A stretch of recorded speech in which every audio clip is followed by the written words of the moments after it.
আসসালামু আলাইকুম, welcome to my new blog. আমরা এখন আছি সিলেট শহরে। ফর দ্য ফার্স্ট টাইম পুরো পরিবার কোথাও ঘুরতে আসছি, আর পুরো পরিবার সহ প্রথম ট্যুরটা দিয়ে ফেললাম সিলেটে। তো আমরা কাউন্টারে নেমে শ্যামলী বাসের টিকিট কেটে নিয়েছি, যাওয়ার টিকিট। শ্যামলী বাসের এক্সপিরিয়েন্স ওয়াজ টু গুড, অনেক জোস চালায় বাস। তো আমরা যাচ্ছি হলো মাজার রোডে। এই তো আমরা চলে আসছি মাজার রোডে। তো আমরা আসছি মূলত হচ্ছে দরগা ভিজিট করতে, শাহজালাল এবং শাহপরা। তো আমরা আসছি হলো শুক্রবারে, এবং শুক্রবারে এখানে হোটেলে একদমই রুম পাওয়া যায় না। আমরা আগে থেকে বুক করে আসি না, এবং তারা বুক নিবেও না, কারণ হচ্ছে আমরা তো স্টে করবো না, আমরা তো চলে যাবো। দ্যাটস ওয়াই তারা আগে থেকে বুক নিবে না। ফাইনালি চালালি হোটেলে আমরা একটা রুম পেয়ে গেছি, জাস্ট কোনো মতন একটা রুম পেয়েছি, এবং এই রুমের ভাড়াই নাকি 1000 টাকা। তো আলহামদুলিল্লাহ রুম তো পাইছে, অ্যাটলিস্ট একটু রেস্ট নেওয়ার জন্য, ফ্রেশ হওয়ার জন্য। তো এখন হচ্ছে আমরা নাস্তা করতে বের হয়েছি। আমি শুনেছি সিলেটের নাস্তা নাকি খুবই মজা, তাই ভাবলাম সিলেটে আসছি আর নাস্তা করব না। অবশ্য আমরা বাসা থেকে গরুর গোশত নিয়ে আসছিলাম,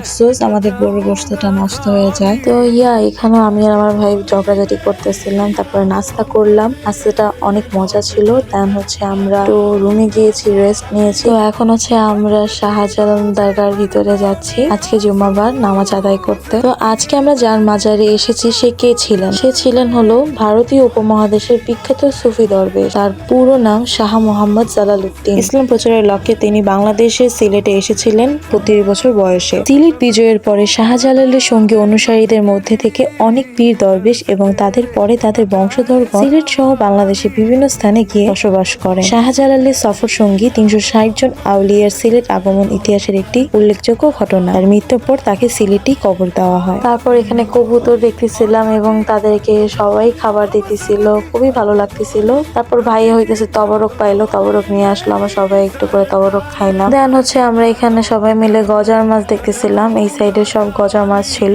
কারণ হচ্ছে নদী পরিষ্কার করতেছিল, এই গজার মাছগুলো এক সাইড হয়েছিল, তো সবাই গজার মাছ দেখতেছিল। তারপর আব্বা আসলো, আব্বার জন্য আমরা একটু তবরক রেখেছিলাম। তারপর আব্বা তবরক খাইতেছিল, এবং এখানে আমরা অনেক কথাই বলতেছিলাম। আসলে এখানে এসে না এক প্রকার একটা শান্তি লাগছে, যে শান্তিটা ঢাকা শহরে বা অন্য কোথাও ঘুরে পাই নাই। সুরমা নদীর তীরবর্তী এই শহরটি বাংলাদেশের অন্যতম গুরুত্বপূর্ণ শহর। প্রাকৃতিক সৌন্দর্য মণ্ডিত এই শহরটি দেশের আধ্যাত্মিক রাজধানী হিসেবে খ্যাত। সিলেট অর্থনৈতিকভাবে বাংলাদেশের সবচেয়ে সমৃদ্ধ জেলা হিসেবে পরিচিত। শিল্প, প্রাকৃতিক সম্পদ ও অর্থনৈতিকভাবে সিলেট দক্ষিণ এশিয়ার অন্যতম ধনী জেলা। এখন আমরা যাচ্ছি হলো শাহপরান মাজারে। এটি সিলেট শহরে একটি পূর্ণ তীর্থ বা আধ্যাত্মিক স্থাপনা, যা হচ্ছে 1303 খ্রিস্টাব্দে মধ্যপ্রাচ্য হতে বাংলাদেশে আসা ইসলাম ধর্মপ্রচারক শাহজালালের অন্যতম সঙ্গী অনুসারী শাহপরানের সমাধি। এটি সিলেট শহরের পূর্ব দিকে খাদিমপাড়া, বর্তমান নাম খাদিম নগর এলাকায় অবস্থিত। শাহজালালের দরগা থেকে প্রায় 8 কিলোমিটার দূরত্বে শাহপরানের মাজার অবস্থিত। শাহজালালের দরগার মতো এই মাজারও প্রচুর দর্শনার্থীর আগমন ঘটে। ঐতিহাসিক মুমিনুল হক সহ